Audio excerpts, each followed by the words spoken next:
नमस्कार। सुर्खियों के बाद बड़ी खबर छत्तीसगढ़ से। छत्तीसगढ़ में फिर से कोरोना संक्रमण का दायरा बढ़ गया है। 24 घंटे की अगर बात कर ली जाए, 24 घंटे में 32 नए मरीज मिले हैं, जबकि एक मरीज की कोरोना संक्रमण के चलते मौत हुई है। रायपुर में सबसे ज्यादा 8 नए मरीज मिले हैं। एक बार फिर छत्तीसगढ़ में कोरोना संक्रमण का बढ़ता हुआ दायरा, सामने त्योहारी सीजन, लोगों की लापरवाहियां, कोरोना गाइडलाइन की धज्जियां उड़ रही हैं और उन सब के बीच रायपुर में सबसे ज्यादा 8 नए मरीज मिले हैं। 24 घंटे की बात कर ली जाए, 32 नए मरीज।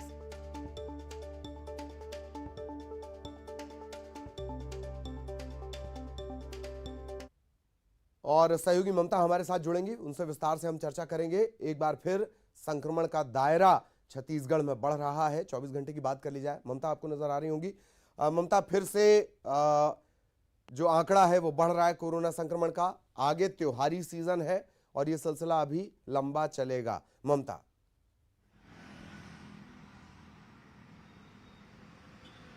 देखिए, बिल्कुल दीपावली का समय है और दीपावली के समय आप जिस तरीके से लोग अपने घर लौटते हैं, अलग अलग राज्यों से भी लोग आते हैं, तो कहीं ना कहीं संक्रमण का खतरा और भी बढ़ गया है। और ऐसे में हम दूसरी तरफ देख रहे हैं कि मामले भी लगातार बढ़ते जा रहे हैं और 24 घंटों में 1.5 गुना मामलों में जो है वो बढ़ोतरी हुई है।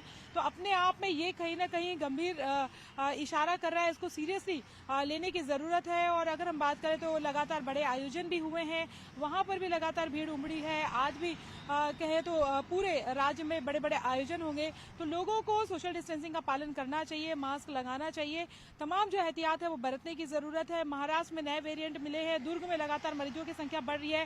राजनांदगांव भिलाई जो है वो महाराष्ट्र से लगे हुए बॉर्डर के उस पे आते हैं, तो ऐसे में वहां पर जिस तरह से खतरा बढ़ रहा है, राजधानी रायपुर में भी और भी खतरा बढ़ चुका है। लेकिन आप देखेंगे कि तमाम जो नियम कायदों की धज्जियां जो है वो लगातार उड़ाई जा रही है और ये बहुत खतरनाक हो सकता है। मैं अपने कैमरा पर्सन से कहूंगी कि वो कोशिश करे आपको दिखाए कि यहाँ पर हम रोड में खड़े हैं और आप देखेंगे कि रेयरली ही आपको लोग होंगे जो दिखाई देंगे, चाहे छोटे बच्चों को लेकर या बड़े जो है वो कम लोग जो है वो मास्क लगाए हुए आपको नजर आएंगे। और जो कायदे हैं, नियम कायदे हैं, उनका पालन करते हुए आपको नजर नहीं आएंगे। तो ये जो चीजें हैं इसको समझने की जरूरत है। टेस्टिंग जो है वो काफी कम हो गई है। सर्दियों का मौसम है, इसलिए खतरा और भी बढ़ जाता है, क्योंकि ठंड में अमूमन सर्दी, खांसी, बुखार, वायरल फीवर इसकी प्रॉब्लम होती है। और चूंकि अभी ठंड की शुरुआत ही हुई है, सर्दी की प्रॉब्लम भी बढ़ी है, तो लोग ये सोचते हैं कि नॉर्मल जो है वो कोल्ड है, उसके कारण ये दिक्कत हो रही है, लेकिन ये कोविड के कारण भी हो सकता है। तो जो पहले लोग सतर्कता बरतते थे वो नहीं बरत रहे हैं, लेकिन लगातार हम दिखा रहे हैं कि किस तरह से मौत भी जो है वो हो रही है। एक स्कूली छात्रा की मौत हो गई है। तो लोगों को सतर्कता बरतने की जरूरत है।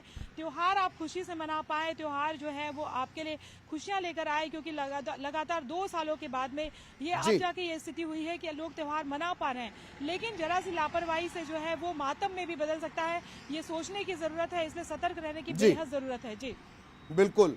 तो त्योहार खुशी से मनाए, पर सतर्कता के साथ मनाए। बहुत बहुत शुक्रिया ममता इस तमाम जानकारी के लिए। लेकिन क्या लापरवाहियों के जो सिलसिले हैं वो रुक रहे हैं? कतई नहीं। इंदौर की तस्वीर दिखाएंगे। इंदौर में राजवाड़ा पर भारी भीड़, भयंकर भीड़ उमड़ी। दीपावली की खरीदारी करने के लिए हजारों लोग पहुंच गए और उसके बाद कोरोना गाइडलाइंस की धज्जियां उड़नी थी, सो उड़ गई। तीसरी लहर की आशंका के बीच लोग अपनी जान जोखिम में डाल रहे हैं। ना तो सोशल डिस्टेंसिंग का पालन किया गया, ना मास्क लगाया गया, ना कोविड प्रोटोकॉल का ध्यान रखा गया। ये भीड़, ये भयंकर भीड़, ये घनघोर भीड़ फिर से न्योता कोरोना को।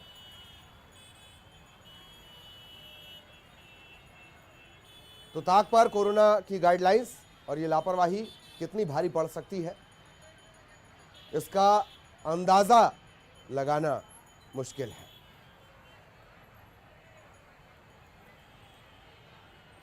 तो लगातार जो लापरवाही है, ये लापरवाही की तस्वीरें हैं, हाईलाइट करके हम आपको दिखा रहे हैं, क्योंकि लाइट करके आपको बार बार दिखाया जा चुका है। हाईलाइट करके देख लीजिए इस तस्वीर को, किस तरीके से कोरोना संक्रमण को ये बुलावा है। बार बार कहा जा रहा है, हमने बहुत अच्छा कीर्तिमान बनाया, मध्य प्रदेश ने बहुत अच्छा कीर्तिमान बनाया, देश ने बहुत अच्छा कीर्तिमान बनाया। वो इसलिए नहीं बनाया कि इस तरह से लापरवाहियां की जाए। बार बार तमाम लोग, प्रधानमंत्री अपील कर चुके हैं, मुख्यमंत्री अपील कर चुके हैं कि अभी भी हमें कोरोना गाइडलाइन का पालन करना है। हम बार बार आपको बताते हैं कि मास्क का इस्तेमाल आपको करना है, सोशल डिस्टेंसिंग को आपको मेंटेन करना है। देख लीजिए, कहीं आपको सोशल डिस्टेंसिंग नजर आ रही है और करीब जाकर अगर आप देखेंगे तो मास्क भी आपको नजर नहीं आएगा। मास्क लगा व्यक्ति अगर इस जगह पे नजर आए या कोई आपको गाहे बगाहे दिख जाए तो ऐसा लगता है वो इस भीड़ से अलग है। ऐसा लगता है मानो इस भीड़ में वही अकेला अजूबा है जो अभी भी मास्क लगाकर चल रहा है। बार बार समझाया जा रहा है कि आप अगर वैक्सीनेटेड हैं, चाहे फर्स्ट डोज आपको लगा हो या दोनों डोज आपको लग गए हो, बावजूद इसके आपको लापरवाही नहीं बरतनी है। आप त्योहार मनाइए, त्योहार मनाने से ऐतराज नहीं है। इजाजत इसीलिए आपको दी गई है, त्योहार मनाने की इजाजत इसीलिए दी गई है क्योंकि जलसा बहुत जरूरी है इस देश में, पर तमाम नियमों का आपको पालन करना है। और इन तस्वीरों को देखकर आपको कहीं लगता है कि आप नियमों का पालन कर रहे हैं, बात वहीं आ जाएगी। अगर ये इजाजत नहीं दी जाएगी तब भी नाराजगी, तब भी ऐसा लगता है कि त्यौहार नहीं मना पा रहे हैं हम। सुकून मिलता है त्यौहार मनाने से, हमारे संस्कृति है, हमारी परंपरा है। लेकिन ये जो तस्वीरें हैं ये कहीं ना कहीं डरावनी है, जानलेवा है, जोखिम भरी है। ये भीड़, भयंकर भीड़ खतरनाक है, इस बात को समझें। सबसे महत्वपूर्ण बात यही कि अपनी सेफ्टी अपने हाथ अपने साथ रखनी है। ये भीड़ जानलेवा है, ध्यान रखिए।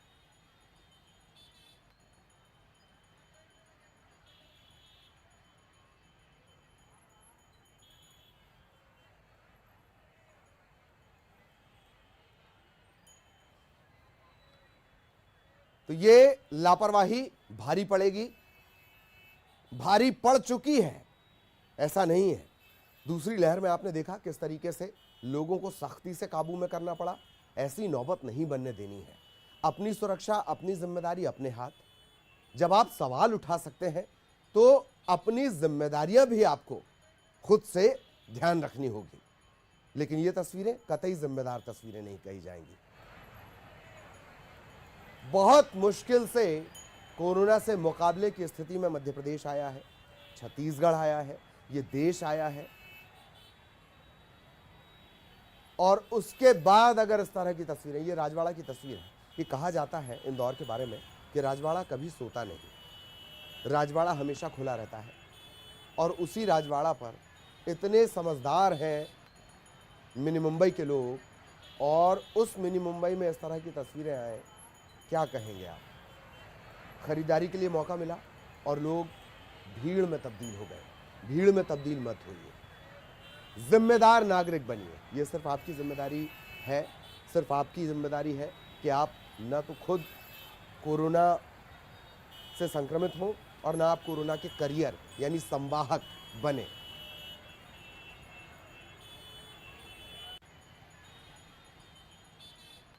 तो ताक पर कोरोना की गाइडलाइंस रख दी गई। ये तस्वीरों को आप देख सकते हैं किस तरीके से ये तस्वीरें हैं। विकास अभी हमारे साथ जुड़ेंगे, तब हम उनसे चर्चा करेंगे किस तरह की स्थितियां। विकास आपको नजर आ रहे होंगे। विकास, राजवाड़ा की हम तस्वीरें लगातार दिखा रहे हैं और वो तो एक जगह है कि राजवाड़ा में इस तरीके से भीड़ हुई, कमोबेश ऐसी ही स्थिति हर जगह बन रही है। और मास्क लगाने वाला तो ऐसा लगता है लोग उसे आजकल अजीब नजरों से घूरने लगे हैं, जबकि स्थितियां खतरनाक हैं।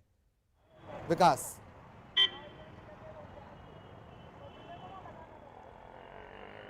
बिल्कुल ललित, जो तस्वीरों में जो जो, जो दृश्य नज़र आ रहा है वो वाकई में चौंकाने वाला है। वो दृश्य राजवाड़ा का ही बताया जा रहा है। इस वक्त मैं मौजूद हूँ राजवाड़ा पर। इंदौर का ये बेहद प्रसिद्ध स्थान है और यहीं पर खासकर दिवाली हो या कोई अन्य त्यौहार, यहीं पर खरीदारी के लिए लोग बड़ी संख्या में जुटते हैं। लेकिन कल जो दृश्य सामने आया वो बेहद चौंकाने वाला था। सुबह से यही बाजार फिर से एक बार गुलजार है। तस्वीरों के माध्यम से ये बाजार दिखाने का मैं प्रयास करूंगा। अपने कैमरा पर्सन साथी से गुजारिश है कि ये बाजार दिखाने का प्रयास करें दर्शकों को कि ये शुरुआती वक्त है, सुबह का वक्त है, बाजार पूरी तरीके से गुलजार है। लेकिन धीरे धीरे अब यहाँ पे खरीदार जो है वो पहुँचना शुरू होंगे।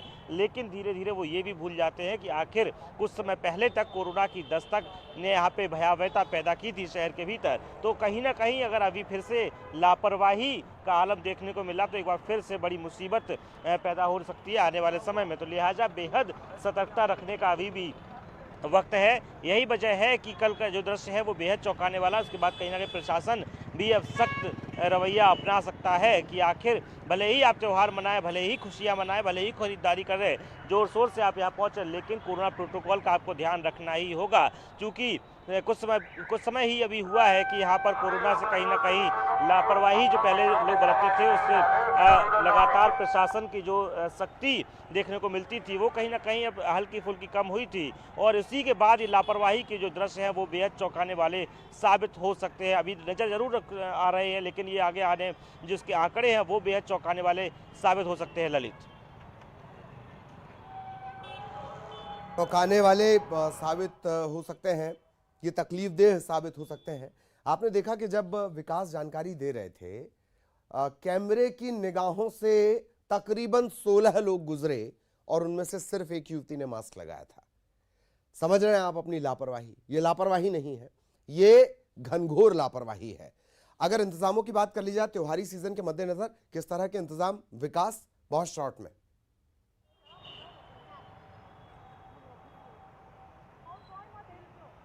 जी बिल्कुल ललित, यहाँ पर कमोबेश सिर्फ और सिर्फ खरीदारी के ही इंतजामात नज़र आते हैं। चूँकि ये बाज़ार जो है ये छोटा बाज़ार है।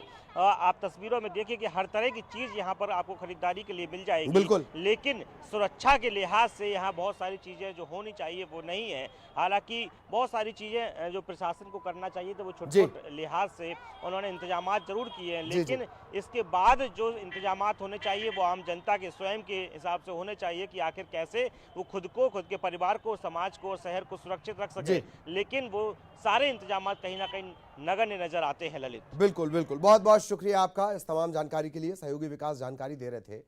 ये आपकी और हमारी जिम्मेदारी है और इसे हमें ही निभाना होगा। अगली खबर, खंडवा लोकसभा सीट से कांग्रेस के प्रत्याशी राजनारायण सिंह और बुरहानपुर से निर्दलीय विधायक सुरेंद्र सिंह शेरा के खिलाफ कोतवाली थाने में मामला दर्ज किया गया है। पुलिस को मिली शिकायत के मुताबिक बीते शुक्रवार को कांग्रेस प्रत्याशी राजनारायण सिंह और सुरेंद्र सिंह शेरा जुमे की नमाज के दौरान मस्जिद के बाहर जनसंपर्क कर रहे थे। इस पर बीजेपी ने आपत्ति जताई है, लिखित में शिकायत की है। इसके बाद दोनों के खिलाफ एफआईआर दर्ज की गई है। और शारिक अख्तर हमारे संवाददाता बुरहानपुर से हमारे साथ जुड़े हुए हैं। शारिक, पूरी जानकारी।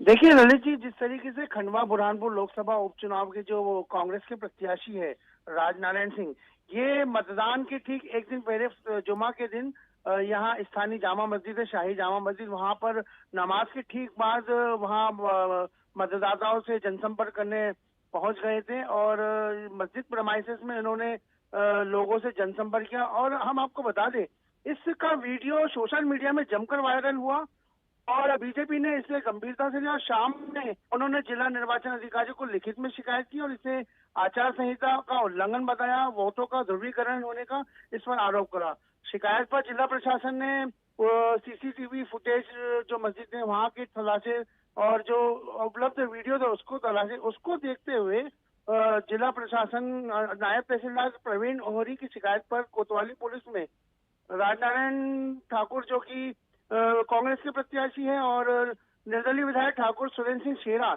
इनके खिलाफ धारा 188 धार्मिक संस्थान दुरुपयोग निवारण अधिनियम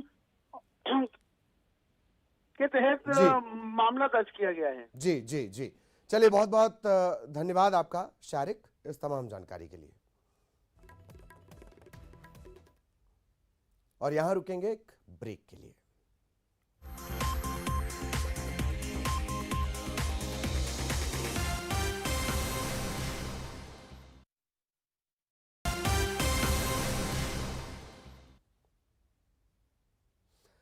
और अब बात करेंगे स्थापना दिवस की। तो आज मध्य प्रदेश का है 66वां स्थापना दिवस और इस मौके पर भोपाल के लाल परेड ग्राउंड में मुख्य समारोह आयोजित होगा। इसमें सीएम शिवराज सिंह चौहान भी शामिल होंगे। इस बार कार्यक्रम की थीम रखी गई है आत्मनिर्भर मध्य प्रदेश। 50 मिनट के एक नाटक का भी आयोजन इसमें किया जाएगा। इसके अलावा इस कार्यक्रम में सिंगर मोहित चौहान अपनी आवाज का जादू बिखेरेंगे। इस कार्यक्रम का न्योता देने के लिए बाकायदा खुद मुख्यमंत्री शिवराज सिंह चौहान राजभवन पहुंचे और राज्यपाल मंगू भाई पटेल से मुलाकात कर उन्हें निमंत्रण दिया।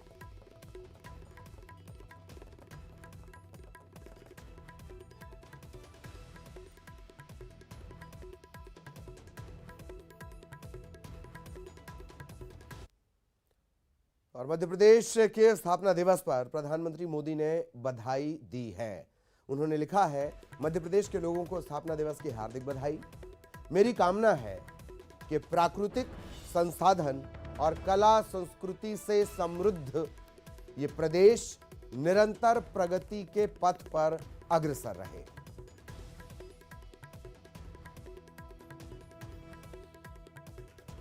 इधर केंद्रीय गृह मंत्री अमित शाह ने भी मध्य प्रदेश के स्थापना दिवस पर प्रदेशवासियों को बधाई दी। उन्होंने लिखा, भारत का दिल कहे जाने वाला मध्य प्रदेश धर्म व संस्कृति की एक ऐसी भूमि है जिसने अपने परिश्रम से पूरे देश को गौरवान्वित किया है। कृषि कल्याण से लेकर गरीब कल्याण तक अंत्योदय के पथ पर अग्रसर राज्य के सभी निवासियों व मुख्यमंत्री शिवराज को राज्य स्थापना दिवस की शुभकामनाएं। इधर सीएम शिवराज सिंह चौहान ने स्थापना दिवस पर राज्य के लोगों को बधाई देते हुए लिखा, मध्य प्रदेश के स्थापना दिवस की सभी भाइयों बहनों और भांजे भांजियों को हार्दिक बधाई। हमारा प्राणों से प्यारा प्रदेश विकास पथ पर तीव्रतम गति से गतिमान हो। हम सब मिलकर प्रदेश की प्रगति और उन्नति में योगदान दें। आइए नव निर्माण में जुट जाएं।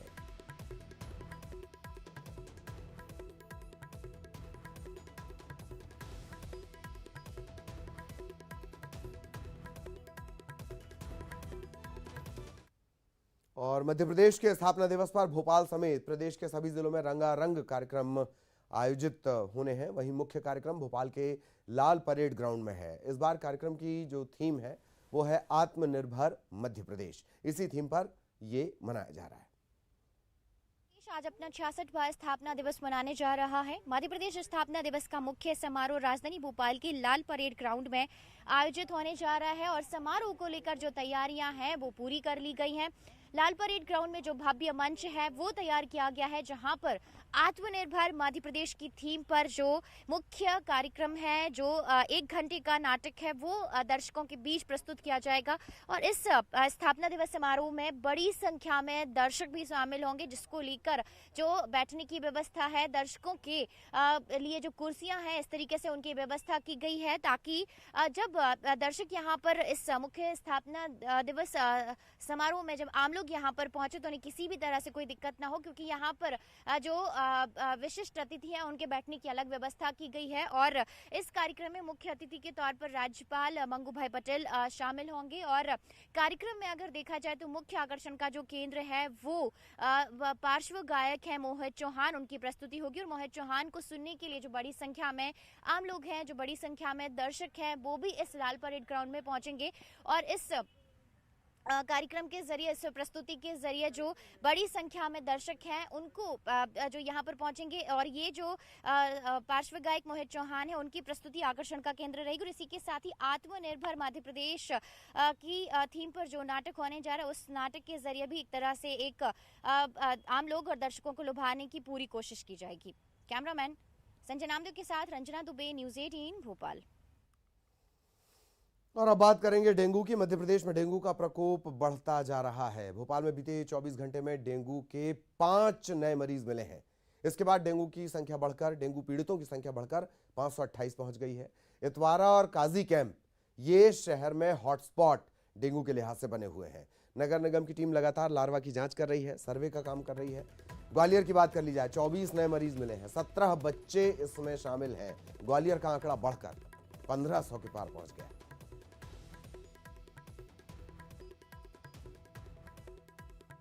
तो भोपाल में 5 नए मरीज मिले हैं। ग्वालियर में भी लगातार मरीजों के मिलने का सिलसिला आगे बढ़ रहा है। 24 नए मरीज, इसमें 17 बच्चे शामिल हैं। 10,000 का आंकड़ा पूरे प्रदेश में काफी पहले ही बढ़ चुका है और अभी भी डेंगू के मरीजों के आंकड़े में इजाफा, बढ़ोतरी रुकी नहीं है।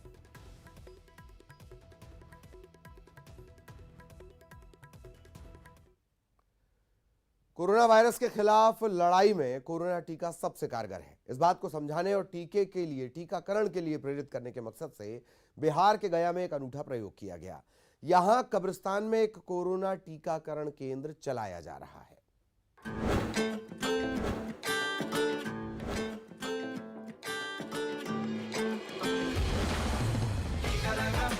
टीका कब्रिस्तान में जीवन रक्षक कोरोना टीका। करीमगंज कब्रिस्तान कमेटी की मुहिम। 15,000 से ज्यादा लोगों का टीकाकरण। कोरोना संकट दूर भगाएगा, जान यही बचाएगा, क्योंकि टीका है संजीवनी। आपने लगवाया?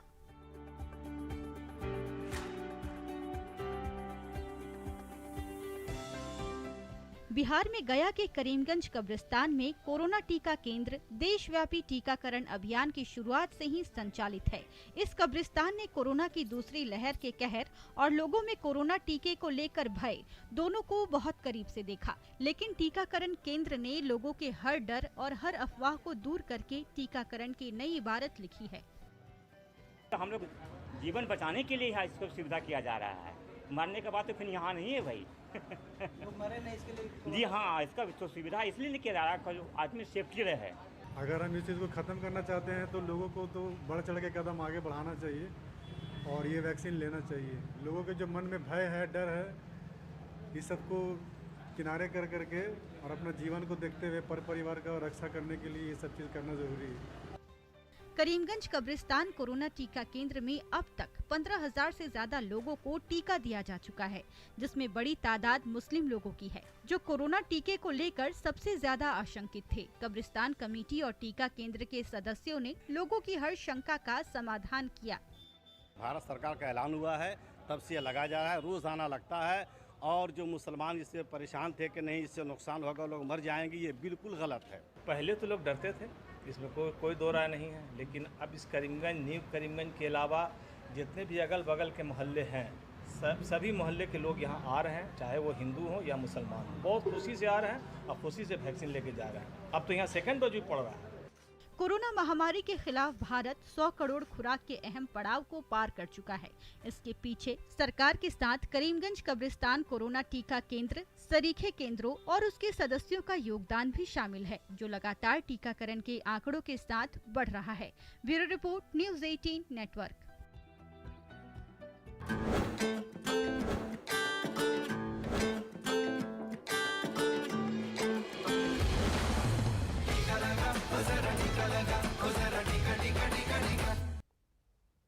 और इसी के साथ इस बुलेटिन में इतना ही।